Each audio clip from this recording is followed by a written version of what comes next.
Esta es la historia basada en la vida real de Doña Elena y las tradiciones opresoras del interior colombiano desde los años 50 hasta hoy. Acomódense porque esta narrativa promete atraparlos de principio a fin. Doña Elena, estamos todos oídos para escuchar su increíble trayectoria. Ah, cariño, qué bueno que llegaste. Ven, siéntate aquí cerquita. ¿Estás bien ahí? Espero que tengas un ratito para escuchar a esta vieja de 82 años. ¿Sabes? Tengo tantas cosas guardadas aquí adentro. Un montón de historias para contar. A veces duele recordar, pero necesito sacarlo afuera. Qué alivio tenerte aquí para escucharme. Fueron años que me hicieron ser quien soy. Me rompieron y me volvieron a poner de pie. Hubo días oscuros, noches interminables.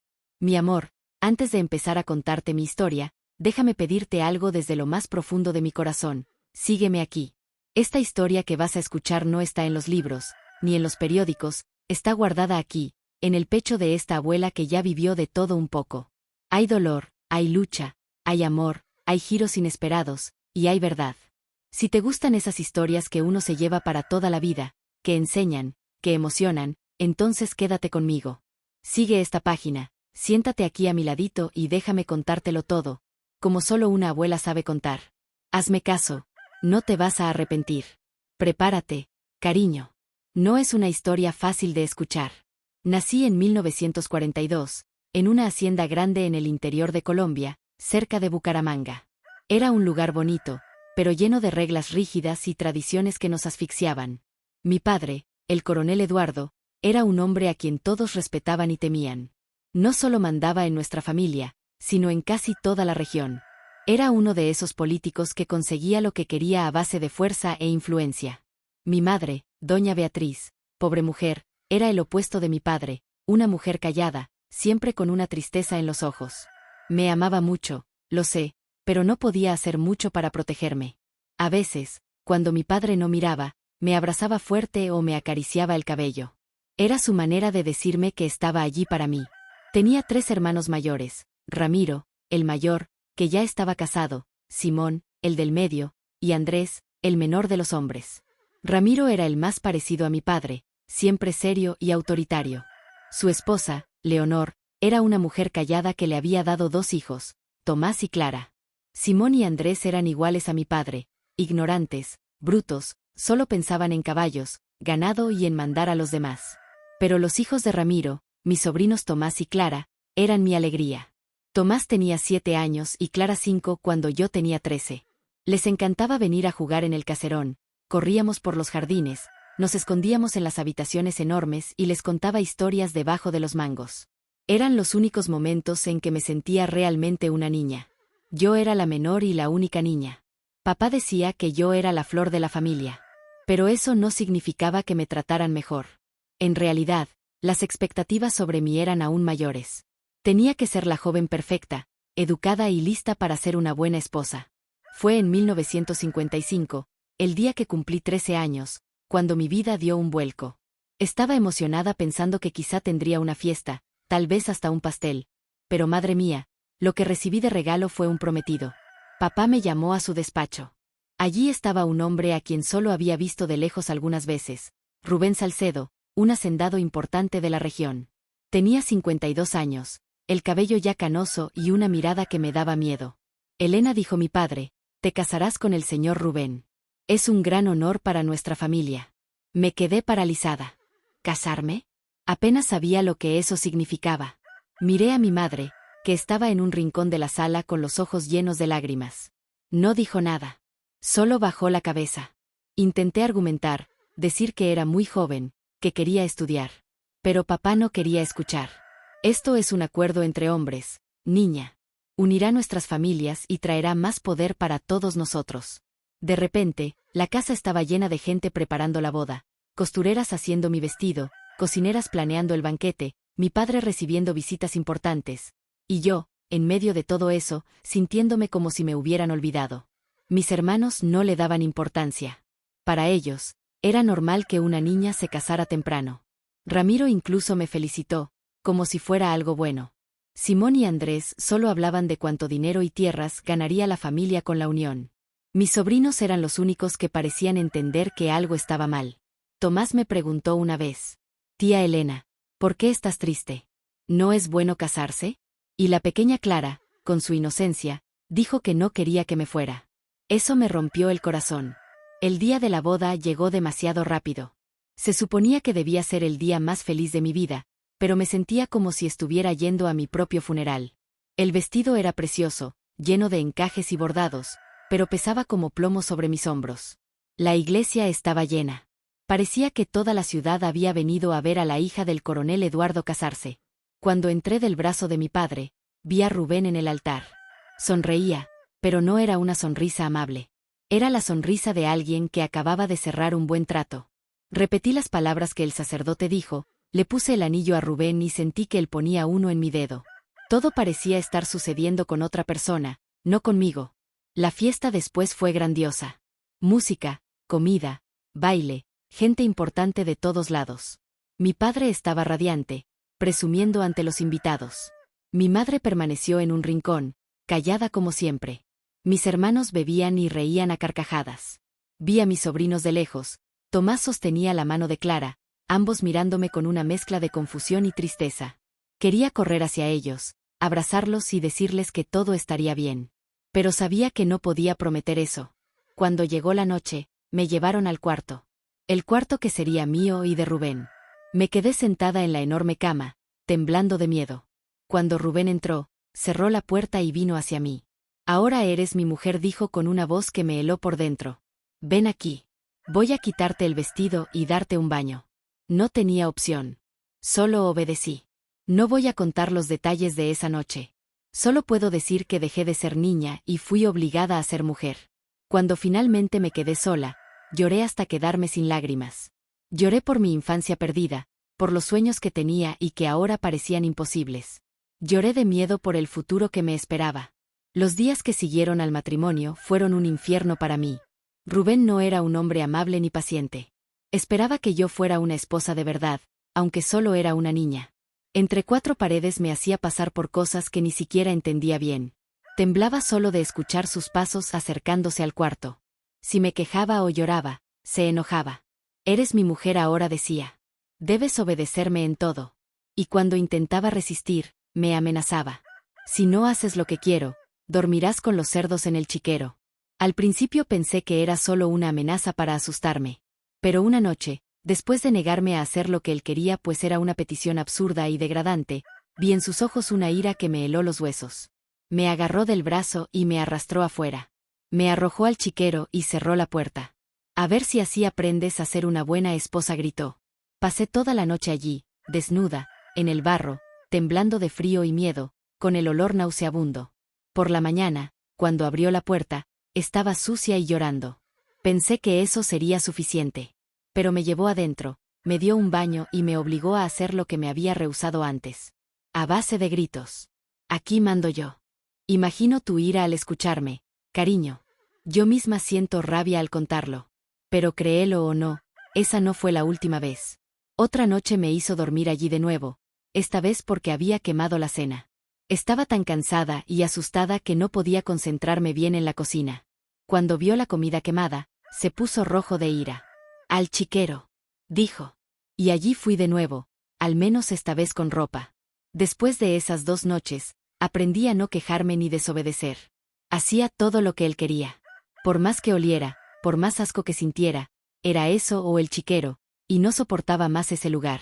Pedía a Dios que me salvara. Rubén siempre quería estar conmigo, fuera la hora que fuera. Decía que una mujer tenía que servir a su marido. Incluso cuando estaba en mis días, no me daba tregua. El tiempo pasó y me fui volviendo cada vez más triste y callada. Había días en los que apenas podía levantarme de la cama, pero no tenía elección. Tenía que cuidar la casa y hacer lo que Rubén exigía. Fue en esa época que empecé a sentir cosas extrañas, náuseas, mareos. Al principio pensé que estaba enferma, pero pronto descubrí que estaba embarazada. Acababa de cumplir 15 años. Tenía tanto miedo. ¿Cómo iba a cuidar a un bebé? Pero, increíblemente, el embarazo me dio un poco de paz. Rubén se calmó un poco. No me forzaba tanto. Creo que tenía miedo de lastimar al bebé. En 1957 nació mi hija Catalina. Fue la primera vez desde el matrimonio que sentí un poco de alegría. Cuando sostuve a esa bebita en mis brazos, sentí un amor que no sabía que existía. Me prometí a mí misma que la protegería, que no dejaría que nadie le hiciera lo que me habían hecho a mí. Cuidar de Catalina me daba un propósito.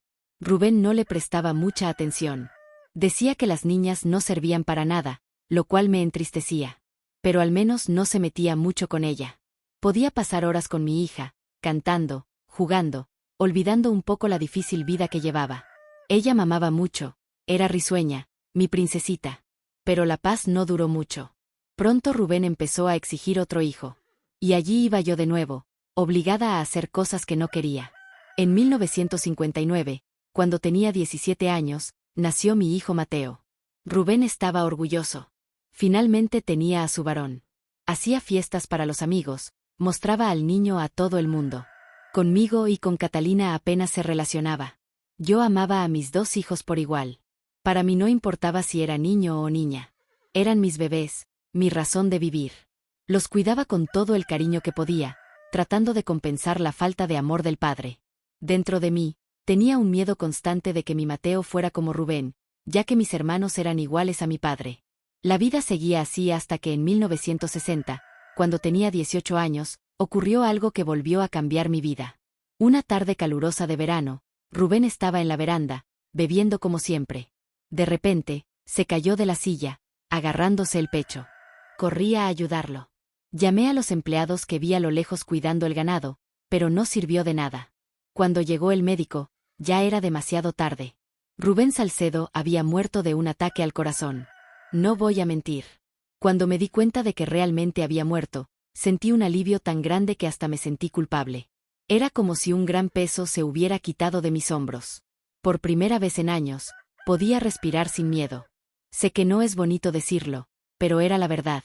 Ese hombre había hecho de mi vida un infierno desde que tenía 13 años. Pero pronto me di cuenta de que la muerte de Rubén no significaba que mis problemas habían terminado. De repente, era una viuda con 2 hijos pequeños que criar y dueña de un montón de cosas que no sabía ni por dónde empezar a manejar. El testamento de Rubén me dejó el caserón y buena parte de las tierras. Era una herencia y tanto. Todo lo que el viejo tenía era de su familia desde hace generaciones. El caserón era una construcción del siglo XIX, de esas que solo se ven en las películas. Tenía 25 habitaciones, todas decoradas con muebles caros y objetos antiguos. Los jardines eran impresionantes, llenos de flores y árboles centenarios. Los primeros días caminaba por esos enormes pasillos sin poder creer que todo eso era mío ahora. No puedo negar que estaba muy feliz. Imaginaba a los niños más grandes, corriendo por allí. Tenía muchos sueños y planes en mi cabeza. Pero la felicidad duró poco. Pronto comencé a darme cuenta del enorme problema en el que me había metido. No sabía nada sobre administrar tierras, cuidar empleados, manejar dinero. En realidad, apenas sabía leer y escribir. Y para empeorar las cosas, ni siquiera había enfriado el cuerpo de Rubén cuando empezó la confusión. Los 3 hijos mayores de él, del primer matrimonio, aparecieron reclamando su parte de la herencia. Eran mucho mayores que yo. El más joven debía tener unos 30 años. Me miraban como si fuera una intrusa, una aprovechadora. La batalla legal comenzó tan pronto se abrió el testamento. Los hijos de Rubén no perdieron tiempo. Contrataron a los mejores abogados de la región y comenzaron a impugnar todo. Decían que yo era demasiado joven, que no tenía capacidad para administrar las propiedades, que Rubén no estaba en su sano juicio cuando hizo el testamento. Cada día era una nueva acusación, un nuevo papel que firmar, una nueva audiencia en el tribunal. Estaba completamente perdida. Nunca había puesto un pie en un tribunal antes. Apenas entendía la mitad de las palabras que los abogados usaban. Cada vez que llegaba una citación, mi corazón se disparaba. Temía perderlo todo. Quedarme en la calle con mis hijos pequeños. Fue en ese momento, cuando pensaba que no había más esperanza, que conocí a Gabriel. Era un abogado recién graduado, lleno de ideas y ganas de hacer la diferencia. Escuchó hablar de mi caso y se ofreció a ayudarme. Al principio, confieso que no confiaba del todo. Ya había visto a tantos hombres intentar aprovecharse de mí que era difícil creer que alguien quisiera ayudar sin segundas intenciones. Y para empeorar las cosas, su nombre era Gabriel, igual que uno de mis primos, que había sido cómplice de muchas de las decisiones de mi padre. Pensé que era una señal para no confiar en él. Pero Gabriel era diferente de todos los hombres que había conocido. Me trataba con respeto. Me explicaba las cosas con paciencia. No se reía de mis preguntas, por más tontas que fueran. Poco a poco fui bajando la guardia y empecé a confiar en él. Los hijos de Rubén no facilitaban nada. Usaban todos los trucos sucios que podían. Esparcían rumores en la ciudad, decían que yo había matado a Rubén para quedarme con la herencia. Trataban de sobornar testigos, amenazaban a personas cercanas a mí. Hubo una vez que hasta intentaron intimidarme directamente, acorralándome a la salida del tribunal. Si Gabriel no hubiera aparecido en ese momento, no sé qué hubiera pasado. Pero a pesar de toda la presión, no desistimos. Gabriel reunía pruebas, construía nuestro caso. Me enseñó a comportarme en el tribunal, a no caer en las trampas que los otros abogados tendían. Poco a poco fui ganando confianza, aprendiendo a defenderme. La batalla legal se arrastró por casi 2 años. Cuando finalmente llegó el día de la sentencia final, estaba hecha un manojo de nervios. El juez leyó la decisión y, cuando anunció que el testamento era válido y que tenía derecho a quedarme con el caserón y las tierras, fue como si el mundo se hubiera detenido por un instante. No podía creerlo. Salí del tribunal ese día sintiéndome la mujer más fuerte del mundo. Había enfrentado todo y a todos, y había vencido. Por primera vez en mi vida, sentí que el futuro era mío para moldear como quisiera. Pero, como en todo en mi vida en esa época, mi alegría duró poco. Esa misma noche, mientras estaba en casa con los niños intentando celebrar nuestra victoria, escuché el ruido de una camioneta llegando. Antes de que pudiera entender lo que estaba pasando, mi padre, el coronel Eduardo, y mis hermanos irrumpieron en la casa. Estaban fuera de sí, gritando que yo era demasiado joven para manejar todo eso, que no tenía la capacidad para cuidar de las tierras. «Niña, no sabes lo que estás haciendo», gritó mi padre. Mis hermanos comenzaron a llevarse a los niños. Grité y traté de impedirlo, pero fue inútil. Vi con horror cómo subieron a Catalina y Mateo a la camioneta.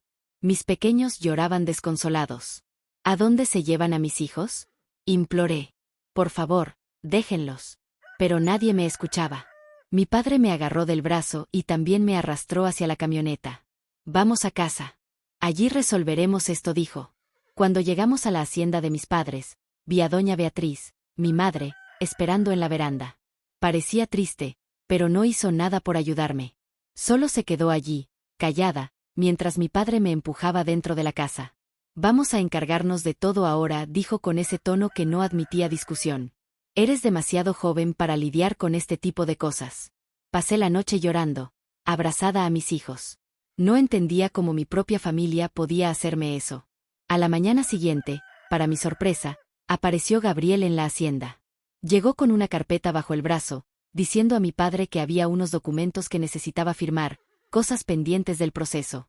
A mi padre no le gustó mucho la idea, pero como era algo oficial, terminó dejando que Gabriel hablara conmigo. Fuimos al antiguo despacho de mi abuelo, un cuarto más apartado del salón. Tan pronto como la puerta se cerró, vi que Gabriel estaba agitado, preocupado. Elena dijo en voz baja, mirando hacia la puerta para asegurarse de que nadie escuchaba: «No hay ningún documento para firmar. Vine a advertirte de algo que he descubierto y que necesitas saber». Se acercó más, hablando casi en un susurro. «Tu padre ha hecho un acuerdo con los hijos de Rubén. Van a vender todo y dividir el dinero». «¿Cómo?», susurré, sintiendo que la sangre se me helaba en las venas. Como el juez no les dio la herencia, encontraron otra manera de conseguir lo que querían, continuó. «Están usando la influencia de tu padre y la presión de la familia para obligarte a vender. Tu padre está diciendo a todo el mundo que no tienes experiencia para administrar los bienes, que es mejor vender todo». Me quedé sin aliento. Todo ese esfuerzo, toda esa lucha en el tribunal. Y ahora mi propio padre estaba entregando todo a los hijos de Rubén, llevándose una parte para él. ¿Pero cómo pueden hacer eso?, pregunté desesperada. «La herencia es mía. El juez ya decidió. Soy mayor de edad. No pueden obligarme». Gabriel sacudió la cabeza con frustración. «Legalmente no pueden obligarte, pero en la práctica, con la presión de la familia y la influencia de tu padre en la región». En ese momento comprendí la magnitud de la traición. Mi propia sangre se había vuelto contra mí. Todo por dinero y poder. No era la primera vez que me sentía acorralada. Justo después de que Gabriel me contara todo, la puerta del despacho se abrió de repente. Mi hermano Simón entró con los ojos llenos de desconfianza, mirándonos a Gabriel y a mí. En ese momento, vi a Gabriel cambiar completamente. En un abrir y cerrar de ojos, volvió a ser el abogado formal, cerrando la maleta con calma. Doña Elena, muchas gracias, dijo con la voz serena, sin delatar nada de lo que acabábamos de hablar. Cualquier cosa, regresaré para finalizar la documentación. Me impresionó lo bien que disimuló. Si no hubiera sabido lo que había pasado, habría jurado que era solo una visita de rutina de mi abogado. Simón quedó parado en la puerta, observándonos mientras Gabriel se despedía educadamente y se marchaba. Traté de mantener mi expresión neutral, pero por dentro mi corazón latía con fuerza. Apenas Gabriel se fue, sentí un vacío enorme. Él era el único que realmente estaba de mi lado. El único que se preocupaba por lo que yo quería. Viéndolo irse, me sentí más sola que nunca. Lo que Gabriel me había dicho se demostró cierto más rápido de lo que imaginaba. No había pasado ni una semana cuando mi padre, el coronel Eduardo, entró en el cuarto donde estaba con los niños, llevando una carpeta llena de papeles. Elena, dijo con esa voz autoritaria que tanto temía, necesito que firmes estos documentos. Yo ya sabía lo que era. Mi corazón empezó a latir con fuerza y mis manos se enfriaron. ¿Qué documentos, papá?, pregunté, intentando ganar tiempo. Él arrojó los papeles sobre la mesita de noche. Es la venta del caserón y las tierras. Ya lo arreglé todo con los compradores. Solo falta tu firma. Miré los papeles y sentí como si el suelo desapareciera bajo mis pies. Era todo por lo que había luchado para conseguir, todo lo que el juez había decidido que era mío por derecho. Pero papá, intenté argumentar. El juez dijo que era mío. Es la herencia que Rubén dejó para mí y mis hijos. ¿Cómo puede venderlo? No quiero vender. Quiero vivir allí con los niños, dije, tratando de sonar firme y decidida. El coronel Eduardo golpeó la mesa con fuerza, haciéndome saltar del susto. Catalina, que estaba jugando en el suelo, comenzó a llorar. Tomé a mi hija en brazos para calmarla. Mateo, a pesar de ser pequeño, miraba asustado a su abuelo. No me vengas con esa charla de jueces, gritó. Eres una niña que apenas ha salido de los pañales. No tienes capacidad para cuidar de ninguna tierra. Estoy haciendo esto por tu propio bien. Papá, no voy a firmar, dije, intentando ser más valiente de lo que me sentía. Esa herencia es el futuro de mis hijos. No voy a renunciar a ella. Fue entonces cuando vi en sus ojos un brillo que me dio miedo. Se inclinó hacia mí y dijo en voz baja, con tono amenazante. Si no firmas, Elena, voy a enviar a tus hijos a un internado en Europa. No los verás de nuevo hasta que cumplan 18 años. Sentí como si me hubieran echado un balde de agua fría. No puedes hacer eso, dije con la voz temblorosa. Claro que puedo, respondió fríamente. Soy su abuelo. Puedo decir que no tienes condiciones para criarlos. ¿A quién crees que escucharán las autoridades? ¿A una viuda de 19 años o a un coronel respetado? En ese momento entendí que estaba completamente acorralada. Miré a Catalina en mis brazos, a Mateo sentado en la cama. Eran mis bebés, mi razón de vivir. Solo pensar en estar lejos de ellos durante años era una tortura inimaginable. Y mi padre no era hombre de solo amenazas. Si decía algo, lo cumplía. Con el corazón roto, tomé la pluma que me ofrecía. Cada firma en esos papeles era como arrancarme un pedazo de mí. Al terminar, me sentí vacía. Derrotada. Mi padre tomó los papeles, satisfecho. Has hecho lo correcto, niña. Yo me encargaré de todo ahora. Y así, en un abrir y cerrar de ojos, perdí todo por lo que había luchado tanto. El caserón, las tierras, la oportunidad de dar un futuro mejor a mis hijos. Todo se había ido con esas firmas. En los días que siguieron, vi a mi padre tomando el control de todo. Administraba el dinero de la venta como si fuera suyo, decidiendo dónde y cómo gastarlo. Eres demasiado joven para manejar tanto dinero, Elena decía cada vez que intentaba cuestionarlo. Deja que yo me encargue de esto por ti. De repente, me encontré de vuelta en el mismo lugar de siempre, como si el tiempo no hubiera pasado desde antes de casarme con Rubén. Estaba nuevamente bajo el control opresivo de mi padre, pero ahora con 2 niños pequeños a quienes cuidar. La diferencia era que ahora conocía el sabor de la libertad. Sabía cómo era tener el control de mi propia vida. Y eso hacía que todo fuera aún más difícil de soportar. Mi madre, doña Beatriz, intentaba consolarme a su manera. A veces, cuando mi padre no estaba cerca, venía a mi cuarto, se sentaba al borde de la cama y me tomaba la mano. Hablábamos sobre los niños, y nada más. Nunca tomaba parte por mí. Todo estará bien, hija mía, decía en voz baja. Tu padre solo quiere lo mejor para ti y para los niños. Pero en sus ojos veía que ni ella misma creía en eso. Doña Beatriz había pasado toda su vida sometiéndose a la voluntad de mi padre. Ella mejor que nadie sabía cómo era vivir bajo su control. Mamá, le pregunté una vez, ¿nunca pensaste en irte de aquí? ¿En decirle que no a papá? Ella sonrió tristemente. Ah, hija mía, las mujeres como nosotras no tenemos ese lujo. Aprendemos a sobrevivir como podemos. Esas palabras me desgarraban el corazón. Yo no quería esa vida para mí. No quería eso para mis hijos. Pero, ¿qué podía hacer? Estaba atrapada, sin dinero y sin apoyo. Los días pasaban, y me sentía cada vez más asfixiada bajo el control de mi padre. Veía cómo gastaba el dinero de la venta en cosas que él quería, haciendo negocios, comprando más tierras, y yo allí, sin poder decir nada. Tenía que pedir permiso hasta para comprar ropa para mis hijos. Pero había algo que no salía de mi cabeza: Gabriel. El joven abogado que había luchado tanto por mí, que había sido el único en realmente preocuparse por lo que yo quería. Pensaba en él siempre. Imaginaba que podría ser mi marido, un hombre bueno. Pero eso solo estaba en mi cabeza. En ningún momento él había dado a entender que quería algo conmigo. Y yo tampoco. Además, cuando lo veía, nunca pensaba en esas cosas. Solo cuando estaba sola y de vuelta en la casa de mis padres comencé a pensar en él de esa manera. No sé qué cambió dentro de mí, pero recuerdo que fue así como me di cuenta de que mis sentimientos estaban cambiando. Era como si, estando lejos de él, comenzara a ver a Gabriel de una manera diferente. Tal vez era la soledad. O tal vez era porque, comparado con los hombres que conocía mi padre, mis hermanos, el difunto Rubén, Gabriel parecía casi irreal, de lo bueno que era. Me respetaba, me escuchaba, luchaba por mis derechos. Era difícil no soñar con alguien así. Pero sabía que solo eran sueños, fantasías de una mujer joven atrapada en una vida que no había elegido. Gabriel probablemente ni pensaba en mí de esa manera. Para él, yo debía ser solo una clienta más, una chica con problemas. Y jamás se metería en tal embrollo. Y aún así, no podía dejar de pensar en él.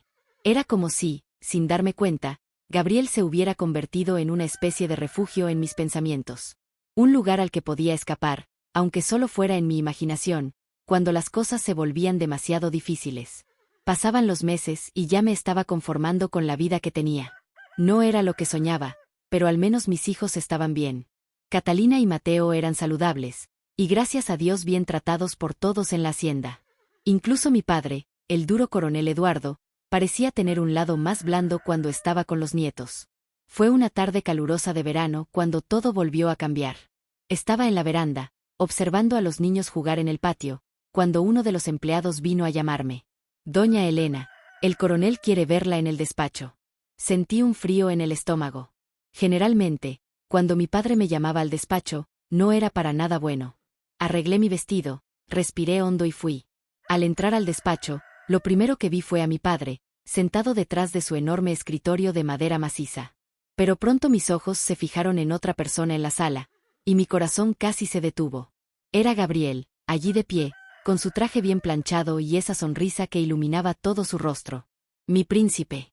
Así lo veía en mis sueños, en mis fantasías secretas. Siéntate, Elena, dijo mi padre, trayéndome de vuelta a la realidad. Me senté, tratando de controlar el temblor en mis manos. ¿Qué hacía allí Gabriel? Elena, comenzó mi padre, el doctor Gabriel ha venido a hablarme de una propuesta. Quiere casarse contigo. Creí que había oído mal. ¿Casarse? Gabriel, ¿conmigo? Quiero saber qué piensas. ¿Quieres casarte con él? No podía creer lo que estaba oyendo. Mi padre, el hombre que había controlado cada aspecto de mi vida hasta ese momento, me estaba dando una elección. Era como si Dios hubiera escuchado mis plegarias y todos mis sueños se hicieran realidad de repente. Miré a Gabriel, quien me observaba con esos ojos amables. Luego miré a mi padre, esperando una respuesta. No necesité ni pensar. Sí, dije, la voz saliendo más fuerte de lo que esperaba. Acepto. Mi padre parecía satisfecho. Gabriel sonrió. Esa sonrisa que hacía que mi corazón se derritiera. Pasamos algún tiempo arreglando detalles, hablando de fechas y preparativos. Apenas escuchaba. Estaba en una nube de felicidad. Solo cuando mi padre nos dejó solos por un momento, la verdad comenzó a revelarse. Gabriel se giró hacia mí con el rostro serio. Elena dijo en voz baja, «Hay algo que necesitas saber». Sentí el corazón apretarse. Pensé que era demasiado bueno para ser verdad. Me contó que un amigo suyo había oído que mi padre estaba buscando un marido para mí. Había pocos pretendientes, principalmente porque todos conocían el temperamento difícil del coronel Eduardo. No podía soportar la idea de verte casada con algún viejo hacendado que tu padre eligiera, dijo Gabriel, con los ojos llenos de emoción. Así que le mentí a tu padre. Me quedé confundida. ¿Mentiste? ¿Cómo? Gabriel suspiró. Le dije que era muy rico, que podía pagar un gran dote por el privilegio de casarme con la hija del coronel. Me quedé boquiabierta. Para mi padre era todo un negocio, como siempre. Una vez más, yo era una moneda de cambio. Pero Gabriel, si no tienes ese dinero, ¿cómo vas a pagar ese dote? Pregunté. Bajó los ojos, avergonzado. No lo sé todavía, Elena respondió. Hice esto porque quería salvarte. Siento un gran cariño por ti, y por los niños. No podía dejar que te casaran con alguien a quien no amaras otra vez. Alguien que tu padre eligiera solo por dinero. Mi corazón latía tan fuerte que pensé que él podía oírlo. Gabriel continuó. Sé que es una locura, pero si quieres estar conmigo, encontraremos la manera de escaparnos de aquí.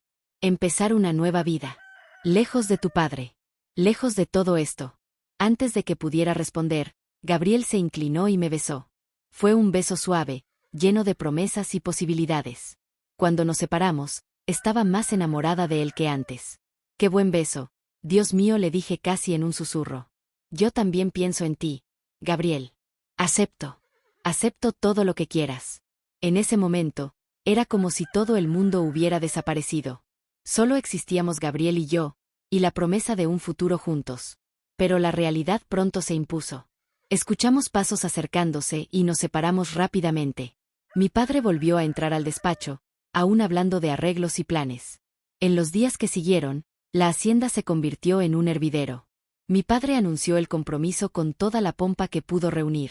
Para él, era una gran victoria, su hija viuda casándose con un abogado rico y respetado.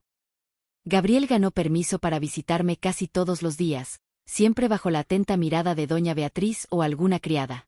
Pero logramos intercambiar miradas, toques discretos, palabras susurradas. En una de esas visitas, me pasó un billete escondido que leí en cuanto pude. Con las manos temblorosas, abrí el papel doblado.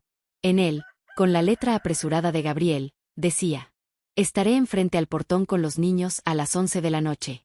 Iré a buscarles». Mi corazón palpitaba con fuerza. Esa era nuestra oportunidad de escapar, de ser libres. Pasé el resto del día angustiada. Cada vez que miraba el reloj, el tiempo parecía detenerse. Cuando finalmente llegó la noche, esperé a que todos se durmieran. Con el corazón en la boca, preparé un pequeño atillo con algunas de nuestras ropas y documentos que no podía olvidar. Desperté a Catalina. «Vamos a hacer un viaje», mi amor, susurré mientras la vestía. Pobrecita, solo quería dormir. Pero no tenía opción. Planeaba llevar a Mateo en brazos, pero las 2 bolsas me lo impedían. Convencí a Catalina a duras penas y salimos sin hacer ruido. El portón estaba lejos, y tuve que caminar bastante. Mis brazos dolían enormemente y me enredaba con Catalina. «Ay, mi niña», fue un gran esfuerzo. Ya pasada la medianoche, llegamos al portón. Miré a mi alrededor, pero Gabriel no estaba. No había una sola alma a la vista. En ese momento, me sobrecogió la angustia. Empecé a llorar como una niña. Catalina, pobre, no entendía nada. Solo preguntaba qué estaba pasando. Entonces, gracias a Dios, escuché un silbido a lo lejos. Entrecerré los ojos para ver mejor en la oscuridad, y allí estaba él. Gabriel. El coche estaba escondido entre la vegetación, casi invisible. De repente encendió los faros y sentí un alivio tremendo. Gabriel bajó del coche como un rayo y vino a ayudarnos rápidamente. Moviéndose con agilidad, echó miradas nerviosas a todos lados, como un animal acorralado. Fue todo muy rápido. Partimos en la noche, dejando atrás la única vida que conocía. Los niños se durmieron en el asiento trasero. Yo alternaba mi mirada entre ellos y el camino, incierta de lo que nos aguardaba. Después de algunas horas de viaje, llegamos a una ciudad acogedora. Gabriel dirigió hasta una casa sencilla en las afueras, con un jardín bien cuidado. Una señora elegante de cabellos grises nos esperaba en la puerta. Su rostro reflejaba una mezcla de ansiedad y alivio. «Esta es mi madre», explicó Gabriel con una sonrisa cansada. «Van a quedarse aquí por ahora». La madre de Gabriel, doña Hortensia, nos recibió con un abrazo apretado. Sus ojos eran amables y cálidos, pero vi la preocupación en ellos. «Entren, dijo con gestos apresurados. «Deben estar agotados, pobrecitos». Al entrar en la casa, me sorprendió ver todo preparado para nosotros. Doña Hortensia nos llevó a una habitación que, según dijo, era el antiguo cuarto de Gabriel.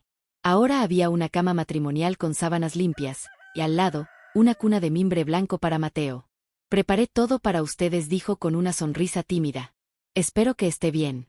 No es el lujo al que están acostumbrados, pero está hecho de corazón». En ese momento, una ola de gratitud y emoción me invadió. Gabriel realmente estaba comprometido conmigo. Su madre debía conocer toda mi historia, y aún así decidió acogerme. Comencé a llorar y le agradecí. Más tarde, mientras los niños dormían, doña Hortensia me contó un poco de su historia. Era viuda desde hacía 15 años. Su marido, Rómulo, el padre de Gabriel, también había sido abogado y murió de tuberculosis cuando Gabriel era apenas un joven. Pude ver el orgullo en sus ojos al hablar de su hijo y de cómo había seguido los pasos de su padre. Gabriel llegó a casa ese día con una cara de preocupación. De inmediato supe que no era algo bueno. Mostró un papel arrugado y dijo con la voz temblando: «Elena, es una notificación del Colegio de Abogados. Han suspendido mi licencia para ejercer la abogacía». El viejo seguramente se enteró de que ya estábamos casados y decidió vengarse. Me quedé en shock. «Volveré», dije desesperada. «Hablaré con mi padre y le diré que fue culpa mía». Gabriel me tomó la mano, sacudiendo la cabeza. «No, Elena. Si vuelves, te encerrará en aquella casa y no te dejará salir nunca más. Y los niños, quién sabe lo que haría». Esa noche no pude dormir, pensando en todo lo que había sucedido y en cómo mi deseo de ser libre le había costado tanto a Gabriel. Sentí la mirada compasiva de doña Hortensia. Sabía que estaba triste porque su hijo se había perjudicado por mi causa, y no sabía dónde meter la cara. «Mira, hija», me dijo. Después de ese día terrible, estábamos algo perdidos, sin saber qué hacer. Pero Dios es bueno y no abandona a sus hijos. Un día Gabriel llegó con una noticia. «Mamá, ¿recuerdas a don Mauricio, el dueño de la carpintería?», empezó. «Necesita a alguien que le ayude con el papeleo, contratos y esas cosas. Me ofreció el trabajo. No era abogacía, pero era un comienzo». Gabriel aceptó. El sueldo no era mucho, y volvía tarde, cansado, pero siempre con una sonrisa en el rostro. Una vez más, no se rindió. Fue entonces cuando descubrí que estaba embarazada. Me moría de miedo de contarle a doña Hortensia que estaba esperando otro niño. Pero Gabriel estaba tan feliz que me animó. Y cuando se lo conté a doña Hortensia, pensé que se enfadaría. Pero fue todo lo contrario. La noticia pareció ablandar su corazón. De repente comenzó a tratarme con más cariño, como si ese bebé hubiera creado un puente entre nosotras. «Será el primer nieto de Gabriel», decía orgullosa, haciendo todo lo posible para agradar. Preparaba esos platos deliciosos de los que Gabriel hablaba, me daba consejos sobre el embarazo, e incluso se ofrecía a cuidar de Catalina y Mateo cuando estaba agotada. «¿Sabes, hija? Lo que te diré ahora es difícil de admitir», me dijo una noche, «pero me he convertido en una madre para ti. Una madre como siempre soñé tener. Ya que la mía nunca hizo nada de eso por mí. Tuvo oportunidades, pero nunca las aprovechó.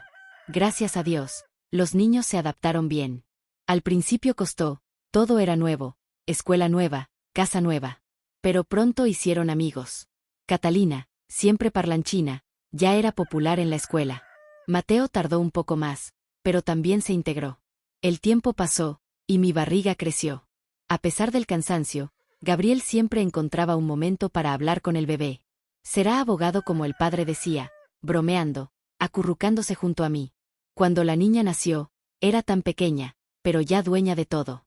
Gabriel no cabía en sí de felicidad, y doña Hortensia nos mimaba todo el día, ayudando con el bebé, cocinando y cuidando de los niños. Fue en esa época que apareció en nuestra puerta el doctor Mauricio, un viejo amigo del padre de Gabriel. Había oído hablar de nuestra situación y vino a ofrecer su ayuda. «Tu padre era un hombre íntegro», Gabriel dijo. No puedo ver al hijo de mi amigo siendo tratado injustamente de este modo. Era como si Dios nos enviara un ángel. El doctor Mauricio movilizó sus contactos. Junto con otros amigos del fallecido padre de Gabriel, reabrieron el caso. Presentaron pruebas de que las acusaciones eran falsas y mostraron el carácter de Gabriel. Fueron 2 años de lucha, hija mía. 2 años de ansiedad, esperanza y miedo. Pero Gabriel no se rindió. Estudiaba por la noche después del trabajo en la carpintería. Los fines de semana iba a preparar la defensa con el doctor Mauricio. Y cuando menos lo esperábamos, llegó la noticia. Le habían devuelto la licencia a Gabriel. ¡Ave María! ¡Qué alegría! Nos abrazamos, reímos y lloramos. Los niños no entendían bien qué sucedía, pero estaban felices porque nosotros éramos felices. Descubrimos que teníamos más gente de nuestro lado de la que pensábamos. La familia de Gabriel, al principio temerosa, se convirtió en nuestro mayor apoyo. Amigos del padre de Gabriel que ni siquiera nos conocían se unieron para ayudarnos. Incluso algunos antiguos clientes ofrecieron trabajo en cuanto supieron que había recuperado la licencia. Claro, no todo se arregló de repente. Gabriel tuvo que reconstruir su carrera casi desde cero. Pero a pesar de todo lo que pasamos, él y yo conseguimos formar una hermosa familia. Además de Catalina y Mateo, que vinieron conmigo de nuestra vida anterior, tuvimos 3 hijos más, una niña, Isabela, y 2 varones, Tomás y Esteban. Con el tiempo, juntamos algo de dinero y compramos una casa cerca de doña Hortensia, mi suegra. Era una casa sencilla, pero era nuestra. Cada pago era una victoria. Esa primera noche, Gabriel no quiso dormir en la misma habitación que nosotros. Nos casaremos primero, dijo con una sonrisa tímida. Admiré su honor y respeto, incluso en esa situación complicada. En los días siguientes, conocí a los hermanos de Gabriel. El mayor, Arturo, era médico y vivía en la casa de al lado con su esposa Susana y sus 2 hijos, Andrés y Valeria. La hermana del medio, Claudia, era profesora y vivía unas calles más abajo con su esposo Luis y su hija Esmeralda. Vinieron a visitarnos frecuentemente, trayendo comida, ropa para los niños y palabras de consuelo. Todos conocían nuestra historia y eran personas acogedoras y buenas. Aunque percibí su inquietud por nuestra situación, las miradas preocupadas y las conversaciones en voz baja no pasaban desapercibidas. Una noche, unos 3 días después de nuestra llegada, escuché una discusión acalorada en la cocina. Me acerqué en silencio a la puerta para escuchar. «¿Estás loco, Gabriel?» Era la voz de Arturo, su hermano mayor. ¿Tienes idea del riesgo que estás corriendo? Con tantas mujeres en el mundo. La amo, respondió Gabriel con firmeza, calentando mi corazón. Y a esos niños también. No podía dejarlos en esa situación. ¿Y tu futuro como abogado?, preguntó Claudia, con evidente preocupación en su voz. Si el coronel lo descubre, puedes perderlo todo. Sentí un nudo en el estómago. No me había dado cuenta de cuánto estaba arriesgando Gabriel por mí y por nosotros.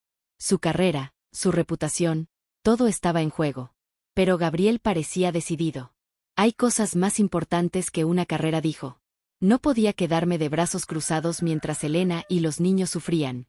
Volví a la habitación con el corazón pesado, pero lleno de amor y gratitud hacia Gabriel. Una semana después de nuestra llegada, para mi sorpresa y alegría, Gabriel anunció que nos casaríamos.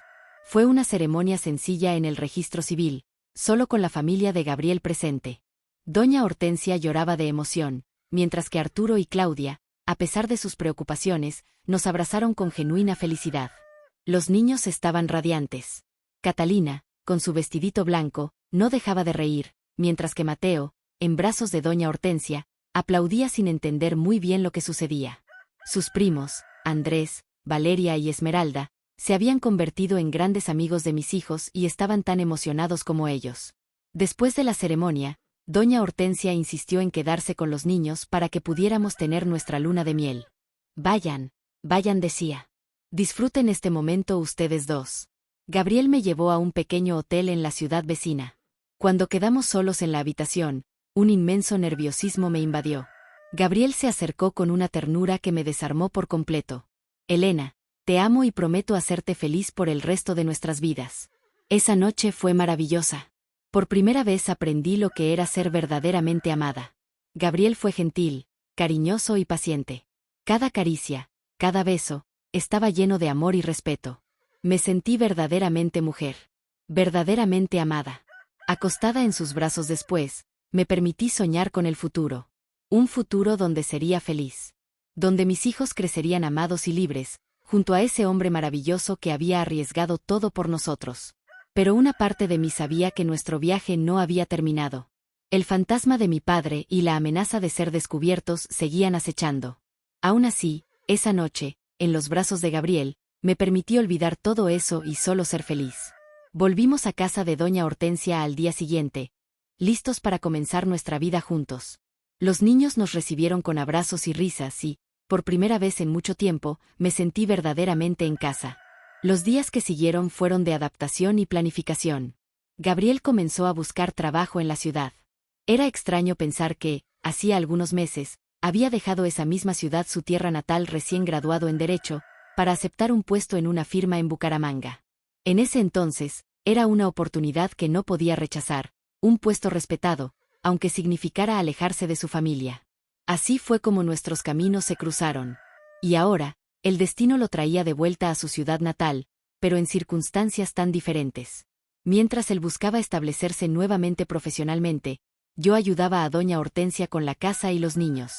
Poco a poco, íbamos construyendo nuestra nueva vida. Un día a la vez. Comenzaba a soñar con un futuro tranquilo, lejos de las sombras del pasado. Pero como dicen los ancianos, cuando la felicidad parece completa, el destino suele jugarnos malas pasadas. Y fue exactamente lo que nos ocurrió. Mira, hija, te contaré cómo fue. Era suficiente con caminar y visitar a doña Hortensia, quien se ponía muy contenta de tener a los nietos cerca. Me dediqué a la casa y a los hijos. No era una vida de lujos, pero estaba llena de amor. Gabriel trabajaba duro en su despacho de abogacía, que poco a poco recuperaba su reputación. Los niños crecieron, estudiaron y se graduaron. No teníamos mucho, pero nunca nos faltó lo esencial. De mis padres y de mi familia antigua, no volví a tener noticias. Al principio dolía, pero con el tiempo aprendí a vivir con las cicatrices. A veces pensaba en ellos, imaginando cómo estarían, pero nunca intenté contactarlos.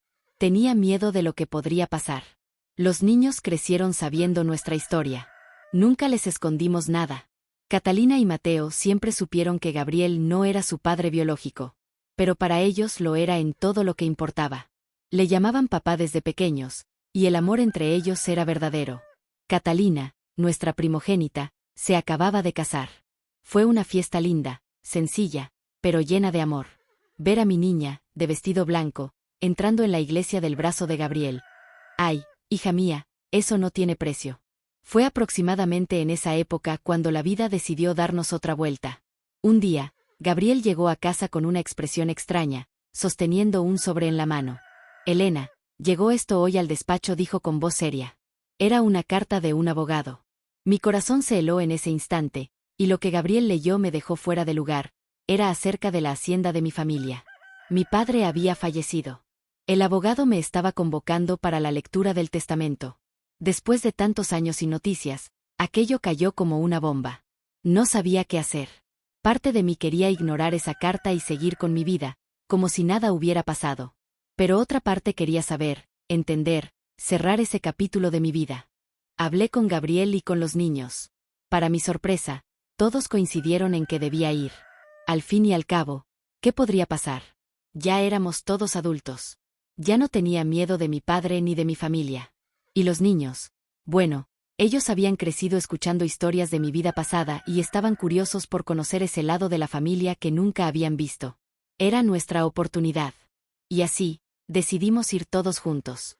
Incluso el esposo de Catalina, Francisco, nos acompañó. El viaje de regreso a Bucaramanga fue extraño. Cada kilómetro recorrido era como volver en el tiempo, reconociendo lugares y recordando momentos. Gabriel sostenía mi mano todo el tiempo, dándome fuerzas. Al llegar a la hacienda, mi corazón se aceleró. Todo estaba diferente, y a la vez igual. La casa grande, los campos, el olor de la tierra. Era como si el tiempo no hubiera pasado. Recuerdo que todo el tiempo pensaba, ¿estará viva mi madre? Entramos todos en silencio. La casa estaba silenciosa, y por un momento sentí que estaba soñando. Nos recibió un empleado, un hombre mayor que parecía haber trabajado allí toda la vida. Doña Elena, no puedo creerlo. Qué gusto verla de nuevo. Me reconoció al instante. Sus ojos se llenaron de lágrimas, y los míos también. A pesar de todo, volver a ese lugar despertaba emociones profundas. Nos condujo al salón principal, donde estaba reunida la familia. Allí, esperándome, vi rostros que apenas recordaba, mis sobrinos, mis cuñadas, los hijos de mis hermanos, todos sentados, mirándome con curiosidad, sorpresa, y un poco de recelo. Y entonces la vi, mi madre, doña Beatriz, sentada en una butaca, más encanecida, más delgada, pero inconfundible. Cuando me vio, se levantó con dificultad y vino hacia mí. Elena, hija. No dijo más. Nos abrazamos con fuerza, y lloramos como si el tiempo no hubiese pasado. Todo el resentimiento, el dolor, la distancia, se disolvieron en ese abrazo. Lo siento tanto, hija, susurró. Fui cobarde. Nunca te defendí como debía. No pude hablar. Solo la abracé más fuerte. La lectura del testamento fue tensa. El abogado explicó que, a pesar de todo, mi padre me había dejado una parte importante de la herencia, tierras, una casa en el centro de la ciudad, y parte de las acciones en una empresa agropecuaria que él había fundado en sus últimos años de vida. Hubo miradas de sorpresa. Algunos cuchichearon. Pero nadie protestó. Mi padre había sido tajante. Si alguien impugnaba el testamento, quedaba fuera automáticamente de cualquier parte. Después de la lectura, salimos a caminar un poco por los jardines. Gabriel, Catalina, Mateo y los demás me acompañaban, observando todo con atención. Fue entonces cuando Mateo, que había estado en silencio todo el tiempo, se acercó y me tomó la mano. Mamá dijo en voz baja, ahora entiendo muchas cosas. Gracias por no haberte rendido. Gracias por habernos salvado. Esas palabras me llegaron al alma. Miré a mi hijo, ya hecho un hombre, y sentí que todo había valido la pena. El viaje de vuelta a casa fue tranquilo. Nadie dijo mucho. Estábamos procesando todo lo vivido. Yo, sobre todo, sentía que una parte de mí se cerraba finalmente. Que por fin podía seguir adelante en paz. Gabriel me abrazó al llegar a casa. Ahora sí, me dijo. Ahora tenemos todo lo que merecemos. Amor, respeto y paz. Y así fue, hija mía. Desde entonces, vivimos tranquilos. Nuestros hijos crecieron bien, nos dieron nietos. El tiempo curó muchas heridas, pero nunca olvidé lo que viví. Por eso decidí contarte esta historia. Para que sepas de dónde vienes. Para que entiendas que, aunque la vida sea dura, siempre vale la pena luchar por lo que uno ama. Y si algún día te enfrentas a algo difícil, recuerda a tu abuela Elena. Recuerda que una vez, una niña de 13 años dijo no en silencio, y que ese no fue creciendo con los años hasta convertirse en una vida nueva. Gracias por escucharme, hija. Ahora sí, puedo descansar. Ay, mi amor, si esta historia tocó tu corazón de alguna manera, si sentiste que te abrazó, te inspiró o te dio fuerzas, ¿me haces un favorcito? Sígueme. Sigue esta página para que podamos seguir encontrándonos por aquí. Hay muchas historias bonitas, muchas lecciones de vida y mucho amor para compartir. Y mira, compártela también con quien necesite escuchar que nunca es tarde para volver a empezar. Será una alegría tenerte cerquita. De corazón a corazón, de tu abuela Elena.